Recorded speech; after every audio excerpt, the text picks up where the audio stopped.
सरकार जो है, झारखंड सरकार, क्या सब तो बिहारियों यहाँ भरा हुआ है। बिल्कुल, ये तो अन्याय है, अन्याय है। इस पर अन्याय है। बिल्कुल जो है कितना % हमारे यहाँ काम कर रहे हैं, जो कि इस स्थानीय लोगों का इस पर विशेष करके रोजगार, बिजली, पानी, शिक्षा है, प्लस जो है सो रोजगार जो है सबसे इति है, जो कि बाहर चले जाए। आपकी पीड़ा को समझते हैं, क्योंकि आप आंदोलन के टाइम के आंदोलन के हम तो लड़ते आ रहे हैं। ये हेमंत को अगर हम जाएंगे रांची ना, तब पता चलेगा कि सवाल किसका आएगा। और जो समय एकदम झारखंड राज्य औपचारिक शिक्षा को अभी पकड़ के रखा है, ये नहीं होने दे रहा है। बिहार में कर दिया।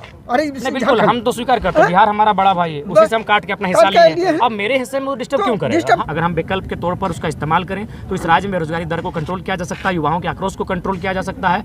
इसके लिए जो हमारे सदन पर बैठे हैं उनकी खोपड़ी में बुद्धि होना चाहिए, लेकिन वे लोग तो अपने परिवार की सोच कर जाते हैं, किस प्रकार कहाँ मॉल खरीदना है, कहाँ सोने का जेवर खरीदना है, कहाँ महंगी ऑडी खरीदनी है, कहाँ BMW खरीदनी है। अब इन पर प्रतिबंध लगेगा और एक नए सोच, नई पैटर्न के साथ नए नेता चुनकर जाएंगे। फोकस 2024 पर है, वहाँ हम लोग पूरी तरह से एक कायाकल्प करने की चेष्टा करेंगे, व्यवस्था में बदलाव लाने की चेष्टा करेंगे। उसके लिए हम लोग अभी से तैयार कर रहे हैं कि गुणवत्तापूर्ण और साहसी युवा जो करप्शन का सामना करने के साथ मजबूती के साथ लड़े, ऐसे युवा चुनकर जाएं ताकि हमारा रास्ता और राह आसान हो सके। बताया जा रहा है कि जयराम महतो बीजेपी का दूत है, इस संबंध में क्या कहना चाहेंगे? देखिए, आज आपके सामने कहते हैं बीजेपी के फुल फॉर्म होता है भारतीय जनता पार्टी, और जो लोग कह रहे हैं उनको कहिएगा कि अपनी आंखा को खंगाले।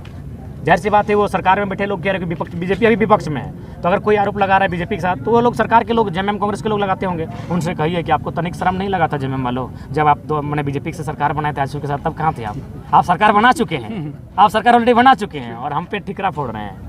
और दूसरी बात, लोग आरोप भी लगाते थे कंटिन्यू कि ये जाति का आंदोलन है, तो आज हम पूरे विश्वास के साथ पुनः कह सकते हैं, मीडिया के लोकतंत्र के चौथे स्तंभ के माध्यम से, आज हम कोडरमा अवरग राजधानी में हैं और यहाँ कुर्मियों की संख्या नहीं है। तो अब तो विराम लगाइए कम से कम।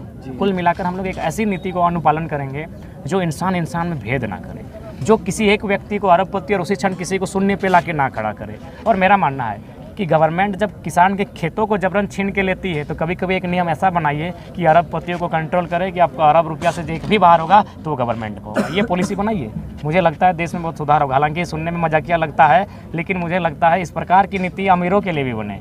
जब भी कोई आज IAS IPS इतने करप्टेड हैं, तो उसके लिए एक विशेष अदालत होनी चाहिए, एक विशेष होना चाहिए जो तुरंत उसको बर्खास्त करे, तुरंत उसकी नौकरी ले, और जितना पैसा उसने गबन किया है सारा उसका सूद समेत पाइप लौटा ले, तब उसमें डर होगा। डर यहाँ किसके पास है? एक मजदूर के पास डर। एक मजदूर डरता है कि मेरी नौकरी चली जाएगी, एक किसान डरता है कि कोई परियोजना मेरा खेत चला जाएगा। IAS IPS को भी डर होना चाहिए, ये डर नहीं दिखता है, इसीलिए आज ये मनमानी है, आज इसीलिए इतनी दिक्कत है। कॉर्पोरेट्स को डर होना चाहिए कि हम पर्यावरण के रूल को फॉलो नहीं कर रहे हैं, हम वन कानून के रूल को फॉलो नहीं कर रहे हैं, हमारा प्रदूषण नदियों को प्रदूषित कर रहा है, तो ये डर उनको नहीं दिखता है। जिस दिन अगर समान देश है, जो भारत का संविधान 14 भी कहता है, मैंने समानता की बात करता है, विधि के समक्ष सभी समान है, तो अगर वास्तव में सभी समान है, तो ये डर एक मजदूर को दिखता है कि नहीं हम गलत करेंगे, अनुशासन को भंग करेंगे, अगर हम बिना हेलमेट के गुजरेंगे तो हम पर फाइन होगा, ये डर उद्योगपतियों को भी दिखना चाहिए, ये डर ब्यूरोक्रेट्स को भी दिखना चाहिए, ये डर जो विधायिका के अंग है, जो संसद के अंग है, उनको भी दिखना चाहिए, उनमें ये डर नहीं दिखता है। तो इसीलिए देश को कुछ ऐसे कानूनों की आवश्यकता है जो वास्तव में फील हो कि हाँ ये देश समान है। जयराम जी, आपकी पार्टी लोकसभा चुनाव की तैयारी कर रही है और एक मुद्दा अभी राष्ट्रीय मुद्दा बना है UCC का, आपकी पार्टी और आपका स्टैंड क्या है UCC को लेकर? सबसे पहली बात, भारत विविधताओं का देश है। जब आप विविधताओं का में एकता ढूंढते हैं तभी भारत की खूबसूरती दिखती है। तो इसीलिए कोई भी कानून बने विविधताओं को नष्ट ना हो, क्योंकि भारत देश में एक बोली नहीं है, एक भाषा नहीं है, एक धर्म नहीं है, एक भगवान नहीं है, एक खाना नहीं है, एक भोजन नहीं है, एक गीत नहीं है, एक संगीत नहीं है। अतः भारत को जबरन एक मत किया जाए, जबरन एक होगा ही नहीं। अब मान के चलिए कोई लाल दिखता है, कोई हरा दिखता है, कोई पीला दिखता है, अगर पूरा भारत को एक करना चाहें तो बाकी लोगों को अलग पैंट में पेंटिंग करना होगा। जब उसको अलग पैंट से पेंटिंग करते हैं, उसकी जो आइडेंटिटी वो खत्म हो जाती है। तो ठीक उसी प्रकार पूरे भारत को एक करने के चक्कर में, जो कि पॉसिबल नहीं है, आइडेंटिटी खत्म भी कीजिए। बाकी समझौता, जिस प्रकार सम्राट अशोक ने समझौता किया था, गुप्त साम्राज्य ने समझौता किया था, तमाम राजा राजवाड़ों ने समझौता के साथ इस देश को चलाया है, उत्तर भारत को, दक्षिण भारत को, भारत की संस्कृति समझौता के साथ चली है, तो एक ऐसी व्यवस्था